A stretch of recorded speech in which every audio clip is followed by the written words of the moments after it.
नमस्कार साथियों, आपका स्वागत है हमारे YouTube channel success study by शंकी।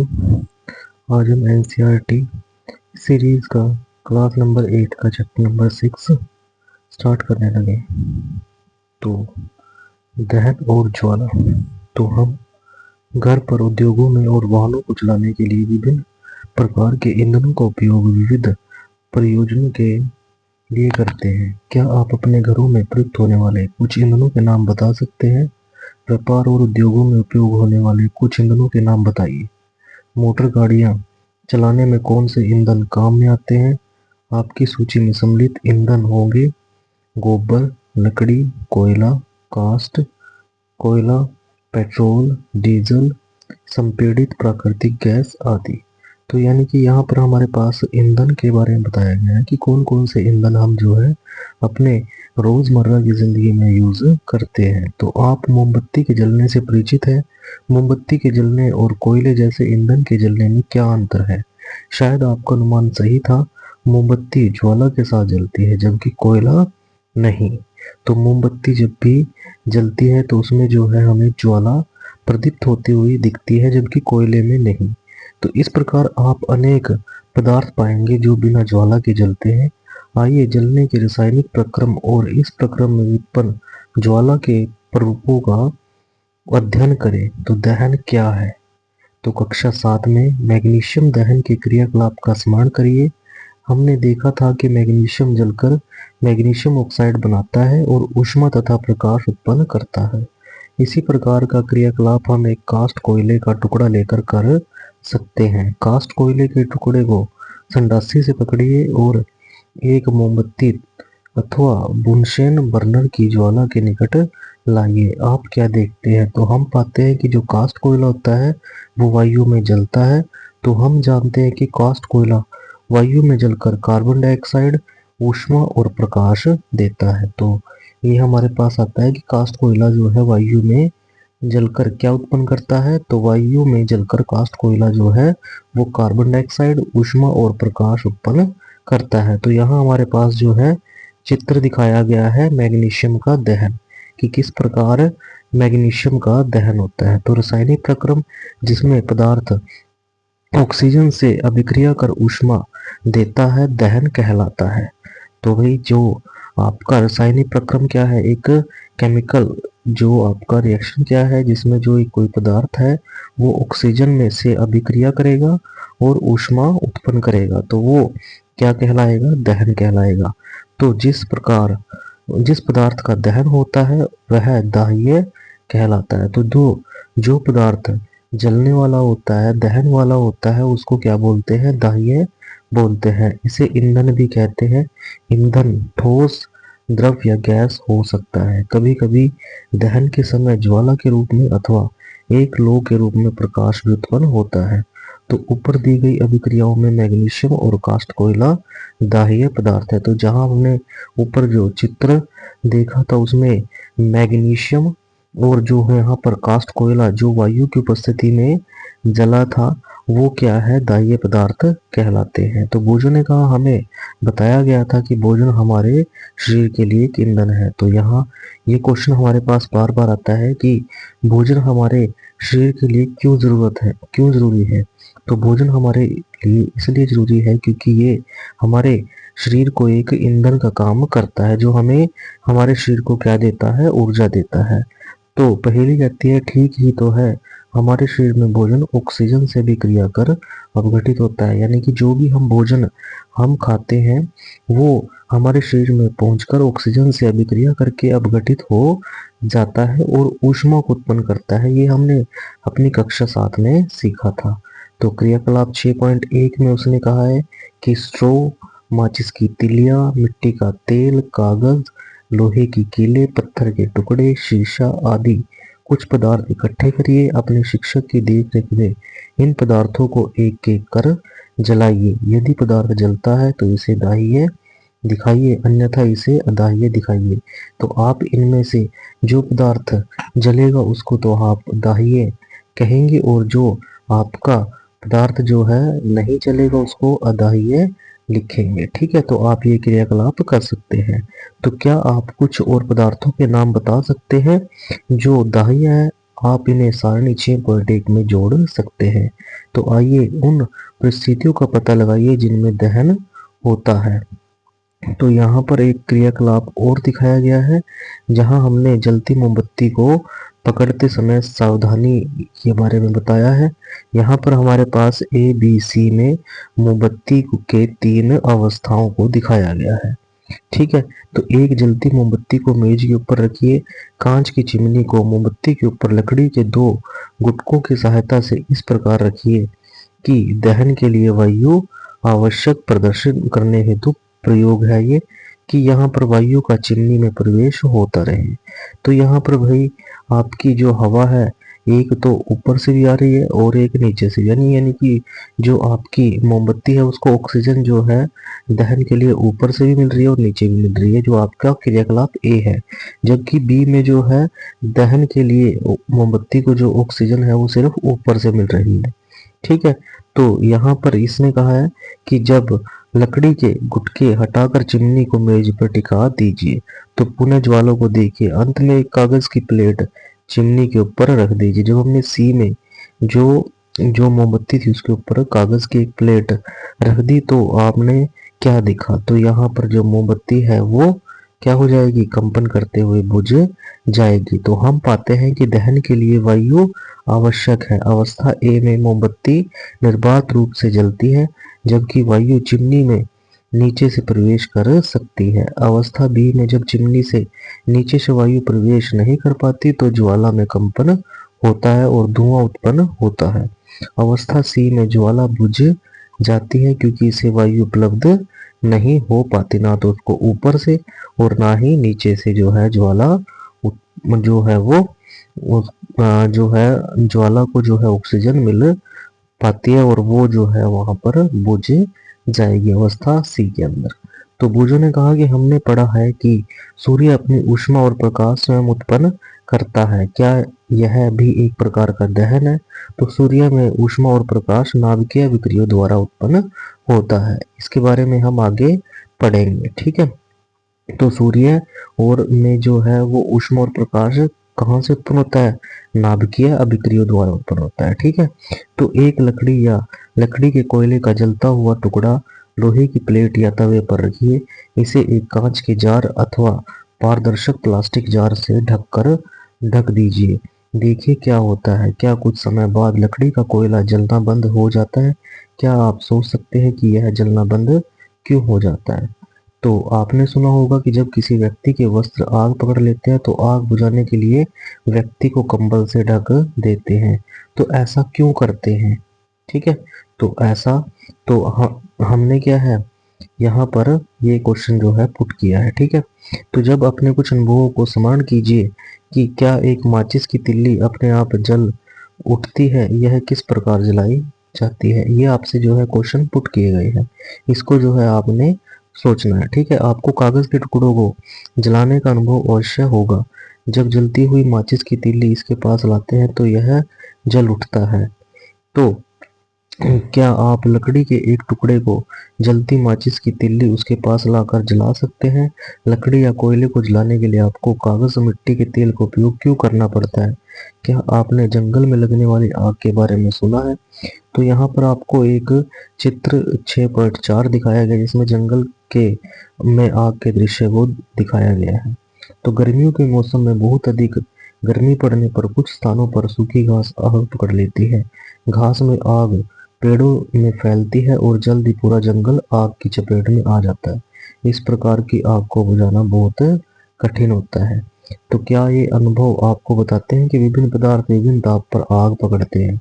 वह न्यूनतम ताप जिस पर कोई पदार्थ आग आग जो आपका कोई पदार्थ है वो जलने लगता है या आग को पकड़ लेता है वो उसका ज्वलन ताप कहलाता है। तो भाई याद रखना, ज्वलन ताप क्या कहलाता है? वो न्यूनतम ताप जिस पर आप जिस पर कोई पदार्थ जलने लगता है वो उसका ज्वलन ताप कहलाता है। क्या अब आप बता सकते हैं कि कमरे के ताप पर माचिस की तिल्ली अपने आप आग क्यों नहीं पकड़ लेती? माचिस की तिल्ली माचिस की डिबिया के बगल में रगड़ कर क्यों जलती है? ठीक है, तो ज्वलन ताप क्यों होता है? हमने पाया है कि दाह्य पदार्थ तब तक आग नहीं पकड़ सकता या जल नहीं सकता जब तक उसका ताप उसके ज्वलन ताप से कम रहता है। तो यानी कि याद रखना भाई कि कोई भी पदार्थ तब तक आग नहीं पकड़ेगा या जल नहीं सकेगा जब तक उसका ताप जो है उसके ज्वलन ताप से कम रहेगा। जब उसका ताप उसके ज्वलन ताप से अधिक होगा तभी वो क्या करेगा? आग पकड़ेगा। ठीक है, तो क्या आपने कभी भोजन पकाने वाले तेल को आग पकड़ते देखा है? तो जब तलने वाला बर्तन लंबे समय तक जलते हुए स्टोव पर रखा रहता है, कमरे के ताप पर मिट्टी का तेल और लकड़ी अपने आप आग नहीं पकड़ते, परंतु यदि मिट्टी के तेल को थोड़ा गर्म कर दे तो वह आग पकड़ लेता है। क्या इसका ज्वलन ताप लकड़ी के ज्वलन ताप से कम है? तो इसका अर्थ है कि मिट्टी के तेल के रखने में हमें विशेष सावधानी बरतनी होगी। तो निम्नलिखित क्रियाकलाप प्रदर्शित करेगा कि किसी पदार्थ के दहन के लिए उसका ताप उसके ज्वलन ताप तक पहुंचना आवश्यक है। तो यहाँ माचिस के इतिहास के बारे में थोड़ा सा बताया गया, इसको हम पढ़ लेते हैं। तो माचिस का इतिहास बहुत पुराना है। 5000 से अधिक वर्ष पूर्व प्राचीन मिस्र में गंधक में डुबोए गए चीड़ की लकड़ी के छोटे टुकड़े माचिस की तरह उपयोग किए जाते थे। आधुनिक निरापद माचिस का विकास लगभग 200 वर्ष पूर्व हुआ था। Antimony try sulphide, potassium chlorate और श्वेत फास्फोरस का मिश्रण कुछ गोंद और स्टार्च के साथ मिलाकर उचित लकड़ी से बनी माचिस की तिल्ली के सिरे पर लगाया जाता था। जब इसे किसी खुरदरी सतह से रगड़ा जाता था तो घर्षण की ऊष्मा के कारण श्वेत फास्फोरस ज्वलित हो उठता था, जिससे माचिस की तिल्ली का दहन प्रारंभ हो जाता था। परंतु श्वेत फास्फोरस माचिस उद्योग में काम करने वालों और माचिस का उपयोग करने वालों दोनों के लिए खतरनाक सिद्ध हुआ। आजकल निरापद माचिस के सिरे पर केवल एंटीमनी ट्राइसल्फाइड और पोटेशियम क्लोरेट लगा रहता है। रगड़ने वाली सतह पर चूर्णित कांच और थोड़ा सा लाल फास्फोरस लगाते हैं जो कम खतरनाक होता है। तो जब माचिस की तिल्ली को खुरदरी सतह पर रगड़ा जाता है तो कुछ लाल फास्फोरस श्वेत फास्फोरस में परिवर्तित हो जाता है। यह तुरंत माचिस की तिल्ली के सिरे पर लगे पोटेशियम क्लोरेट से अभिक्रिया कर पर्याप्त ऊष्मा उत्पन्न कर देता है, जिससे एंटीमनी ट्राइसल्फाइड का दहन प्रारंभ हो जाता है। इसको आप थोड़ा सा पढ़ सकते हो। ठीक है, तो यहाँ क्रियाकलाप दिखाया है 6.4। कागज के 2 कप तैयार करिए, उनमें से एक कप में 50 ml जल डालिए, दोनों कपों को अलग अलग मोमबत्ती द्वारा गर्म करिए। आप क्या देखते हैं? तो यहाँ पर एक जल है, ठीक है, में और एक में क्या है? कागज के कप है। ठीक है, तो दोनों को आप क्या है, इसमें क्या है? कागज के कप में जल गर्म करना, ये आपकी एक क्रिया है। तो कागज के खाली कप का क्या होता है? तो जल युक्त कागज के कप का क्या होता है? क्या इस कप का जल गर्म हो जाता है? तो यदि हम कप को गर्म करना जारी रखें तो हम कागज के कप में भी जल को उबाल सकते हैं। क्या आप इस परिघटना का कोई स्पष्टीकरण सोच सकते हैं? तो कागज के कप को आप सोचोगे यहाँ पर कि अगर कागज के कप में जो है हम जल को डाल दें तो वो जो है कागज क्या हो जाएगा? वो जल उठेगा। ठीक है, तो यहाँ पर उसने कहा है कि क्या हम उसमें जो है पानी को उबाल सकते हैं? तो क्या आप इस परिघटना को कोई स्पष्टीकरण सोच सकते हैं? तो कागज के कप को दी जाने वाली ऊष्मा चालन द्वारा जल में चली जाती है, अतः जल की उपस्थिति में ताप कागज के ज्वलन ताप तक नहीं पहुंच पाता, इसलिए जो है कागज जो है वो नहीं जलता। यानी कि कागज को जो हम ऊष्मा प्रदान करते हैं वो चालन द्वारा जल में चली जाती है, इसलिए जल की उपस्थिति में जो कागज का ज्वलन ताप है वो वहां तक कागज नहीं पहुंच पाता, इसलिए वो कागज जो है वो नहीं जलता। तो जिन पदार्थों का ज्वलन ताप बहुत कम होता है और जो ज्वाला के साथ सरलतापूर्वक आग पकड़ लेते हैं उनको ज्वलनशील पदार्थ कहते हैं। तो ज्वलनशील पदार्थों के उदाहरण क्या है? पेट्रोलियम, अल्कोहल, द्रवित petroleum gas, liquid petroleum gas. ठीक है, तो आपके ज्वलनशील पदार्थ कौन से होते हैं? जिन पदार्थों का ज्वलन ताप बहुत कम होता है और जो ज्वाला के साथ सरलतापूर्वक आग पकड़ लेते हैं, तो उनको क्या बोलते हैं? ज्वलनशील पदार्थ कहते हैं। तो हम आग पर नियंत्रण कैसे पाते हैं? तो आपने घरों, दुकानों और कारखानों में आग लगते हुए या सुना होगा। यदि आपने इस प्रकार की कोई दुर्घटना देखी है तो उसका संक्षिप्त विवरण अपनी नोटबुक में लिखिए। यह अनुभव अपनी कक्षा के साथियों के साथ भी बांटिए। अपने क्षेत्र की अग्नि सेवा के टेलीफोन नंबर का पता लगाइए। यदि आपके या आपके पड़ोसी के घर में आग लग जाए तो सबसे पहले अग्निशमन सेवा को सूचित करिए। ठीक है, तो यहाँ पहले ने कहा यह जरूरी है कि हम सबको अग्निशमन सेवा के टेलीफोन नंबरों की जानकारी होना जरूरी है, यानी फायर ब्रिगेड के नंबरों की जानकारी होना हमें आवश्यक है।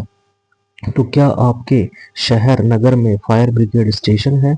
अगर फायर ब्रिगेड आती है तो वह क्या करती है? वह आग पर जल डालती है। ठीक है, तो जल ज्वलनशील पदार्थों को क्या कर देता है? ठंडा करता है, जिससे उनका ताप उनके ज्वलन ताप से कम हो जाता है। ऐसा करने से आग का फैलना रुक जाता है। तो जल वाष्प ज्वलनशील पदार्थ को घेर लेता है, जिससे वायु की आपूर्ति बंद हो जाती है और आग बुझ जाती है। तो आपने पढ़ा है कि आग उत्पन्न करने के लिए 3 आवश्यकताएं होती है।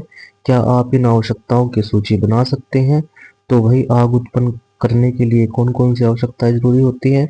तो पहला तो ईंधन, उसके बाद वायु जिसमें क्या हो? ऑक्सीजन की आपूर्ति हो, ऊष्मा, ईंधन का ताप उसके ज्वलन ताप से अधिक करने हेतु, यानी कि क्या है? ईंधन के ताप को जो है उसके ज्वलन ताप से अधिक करने हेतु जो हमें ऊष्मा की जरूरत होती है।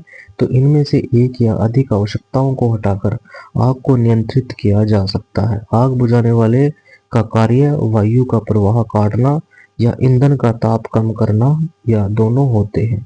तो ध्यान दीजिए कि अधिकांश स्थितियों में ईंधन को नहीं हटाया जा सकता।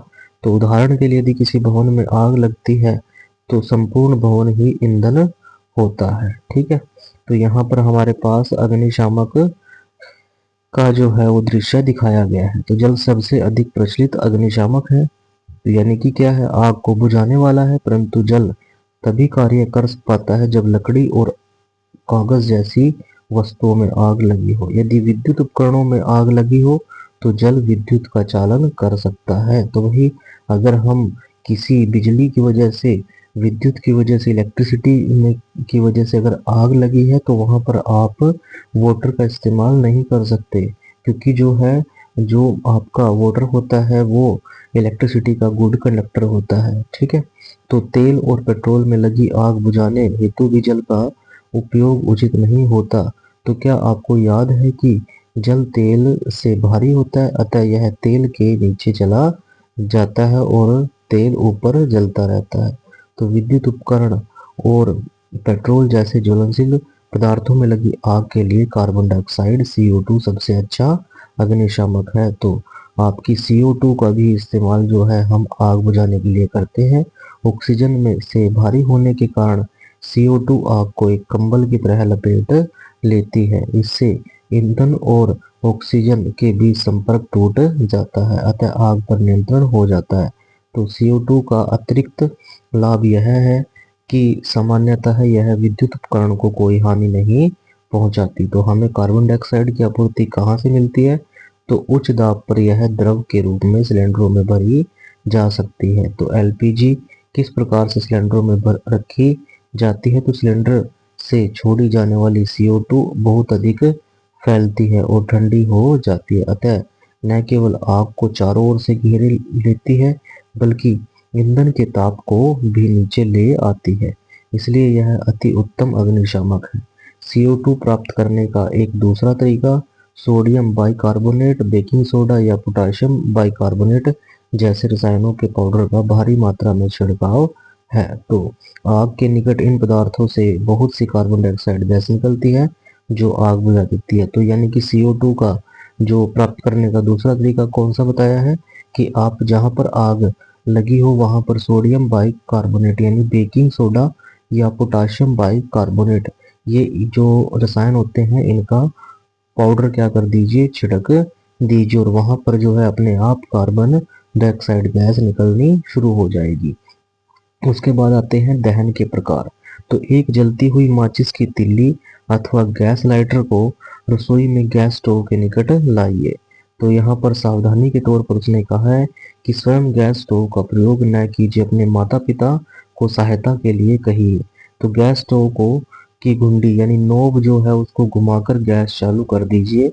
आप क्या देखते हैं, हम पाते हैं कि गैस तेजी से जलने लगती है तथा ऊष्मा और प्रकाश उत्पन्न करती है। इसी को हम क्या कहते हैं, दहन को। तो इसको कहते हैं तीव्र दहन। ठीक है, तो फास्फोरस जैसे कुछ पदार्थ है जो कमरे के ताप पर वायु में जल उठते हैं। यानी फास्फोरस जैसे कुछ ऐसे पदार्थ भी हैं जो वायु के, जो आपके कमरे के ताप पर अगर वायु में क्या आते हैं, खुले आते हैं, तो वो क्या है, अपने आप ही जल उठते हैं।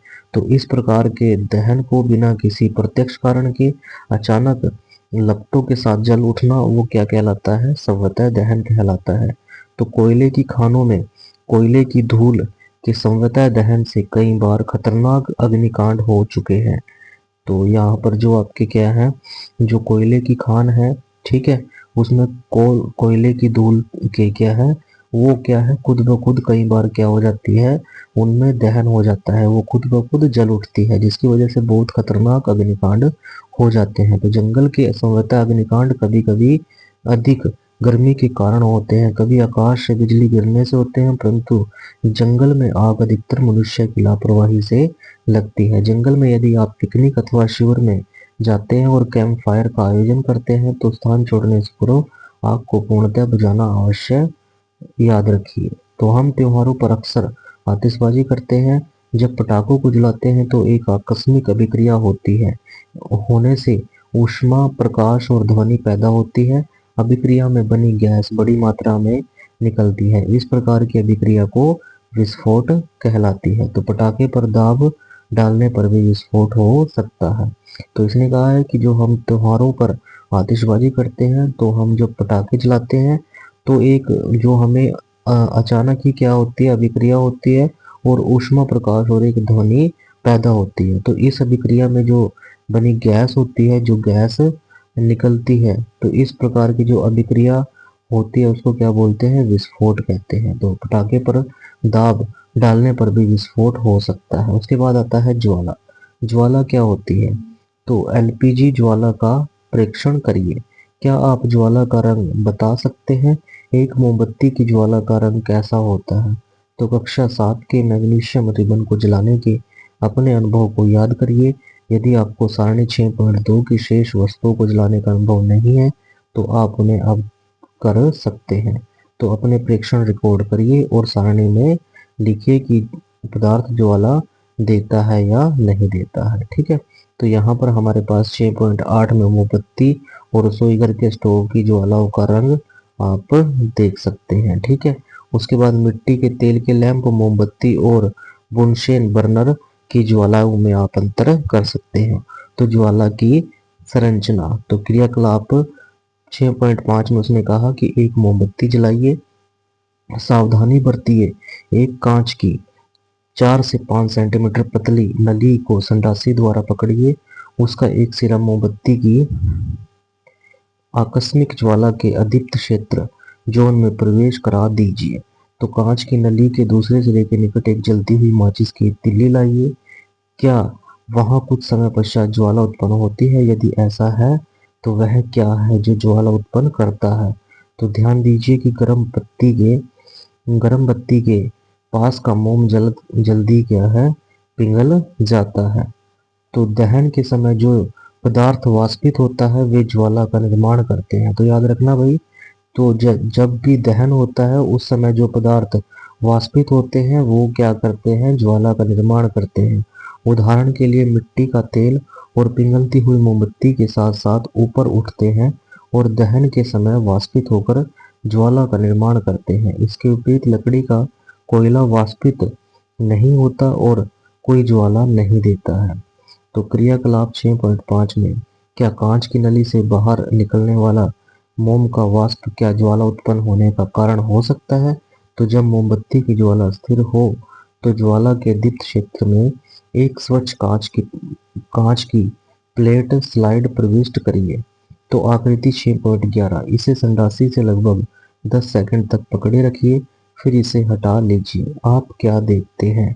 तो कांच की प्लेट स्लाइड पर एक गोल काला वलय बन गया है। तो यहाँ पर आप इसको देख सकते हैं चित्र 6.11 में एक गोल घेरा जो है इसके ऊपर बन गया है। ठीक है, तो यह ज्वाला के दीप्त क्षेत्र में उपस्थित बिना जले कार्बन कणों के जमाव को दर्शाता है। तो एक पतले लंबे तांबे के तार को लगभग 30 सेकंड तक ज्वाला के अदीप्त क्षेत्र में पकड़कर रखिए। तो आकृति 6.12 में भी क्या है ये दिखाया गया है। तो ध्यान दीजिए कि तार का भाग जो ज्वाला के कुछ ही बाहर है रक्त तप्त हो जाता है।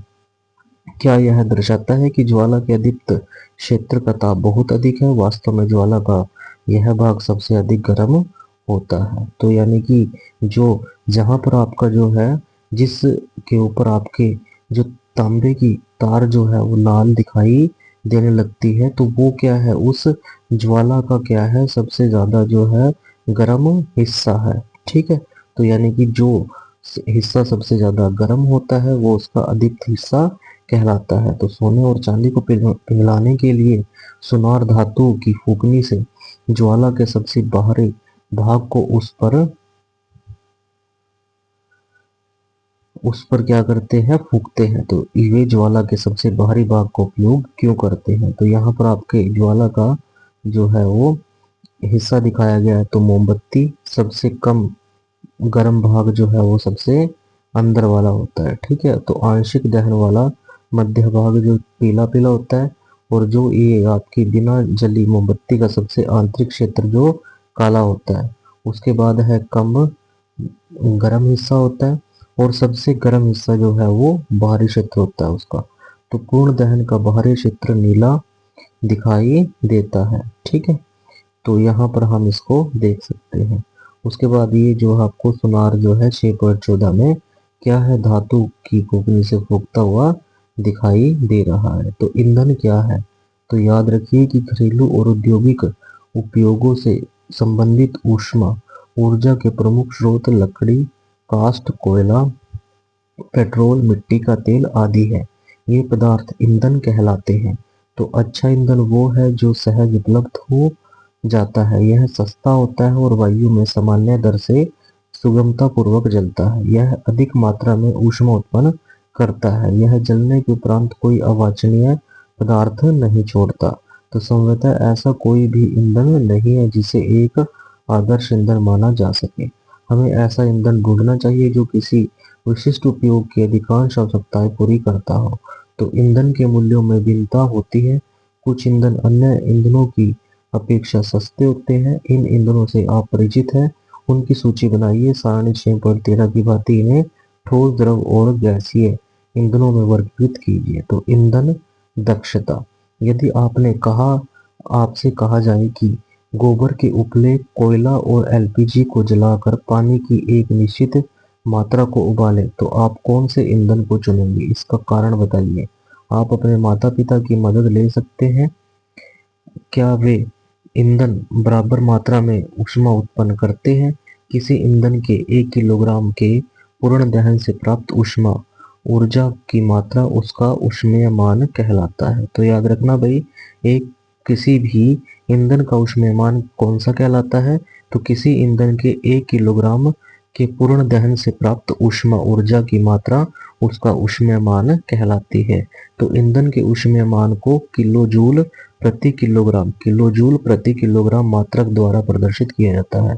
तो आपके पास क्वेश्चन आ सकता है कि ईंधन के ऊष्मीय मान को कैसे जो है वो प्रदर्शित किया जाता है? तो उसको किलोजूल प्रति किलोग्राम मात्रक में प्रदर्शित किया जाता है। तो कुछ ईंधनों के ऊष्मीय मान सारणी 6.4 में दिए गए हैं। तो ईंधनों के प्रारूप दिए हैं, ठोस ईंधन दिया है, द्रव ईंधन दिया और गैस ईंधन। तो कोयला, मिट्टी का तेल, प्राकृतिक गैस ये हमारे पास दिखाई गई है। ठीक है, तो उसके बाद है विभिन्न ईंधनों के ऊष्मीय मान। तो हमारे पास अलग अलग ईंधनों के ऊष्मीय मान जो है वो दिखाए गए हैं। जैसे गोबर के उपले का जो ऊष्मीय मान है वो किलोजूल प्रति किलोग्राम में जो है ये सारे प्रदर्शित किए गए। तो 6000 किलोजूल प्रति किलोग्राम से लेकर 8000 किलोजूल तक।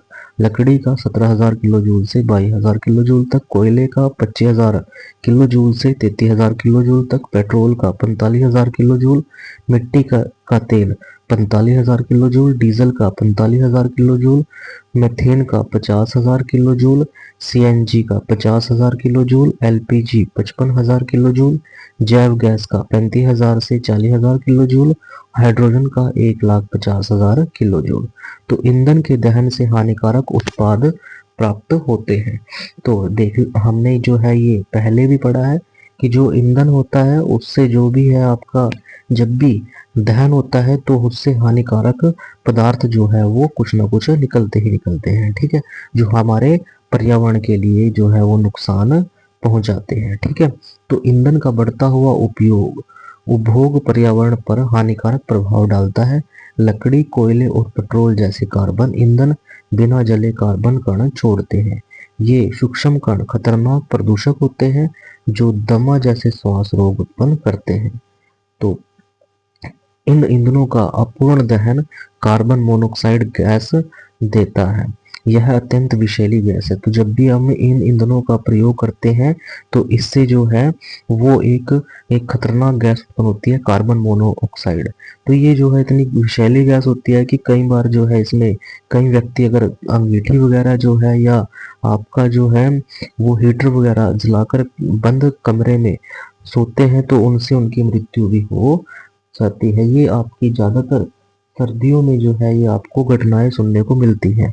तो बंद कमरे में कोयला जलाना खतरनाक होता है। उत्पन्न कार्बन मोनोऑक्साइड गैस से कमरे में सो रहे व्यक्तियों की मृत्यु भी हो सकती है। तो भोजन का इसलिए हमें सलाह दी जाती है कि उस कमरे में कभी ना सोए जिसमें जलते या सुलगते कोयले की आग हो। तो अधिकांश ईंधनों के दहन से पर्यावरण में कार्बन डाइऑक्साइड गैस निकलती है। तो वायु में कार्बन डाइऑक्साइड गैस की अधिक मात्रा संभवतः है ग्लोबल वार्मिंग का कारण बनती है। तो ज़्यादा कार्बन डाइऑक्साइड गैस की अगर मात्रा निकलेगी तो वो क्या है, ग्लोबल वार्मिंग का कारण बनेंगी, ठीक है। तो पृथ्वी के वातावरण के तापमान में वृद्धि क्या कहलाती है, वो ग्लोबल वार्मिंग कहलाती है, ठीक है। तो आपके पास क्वेश्चन आता है ग्लोबल वार्मिंग क्या होती है। तो जब पृथ्वी के तापमान में क्या होती है, लगातार वृद्धि होती है तो उसको क्या बोलते हैं, ग्लोबल वार्मिंग बोलते हैं।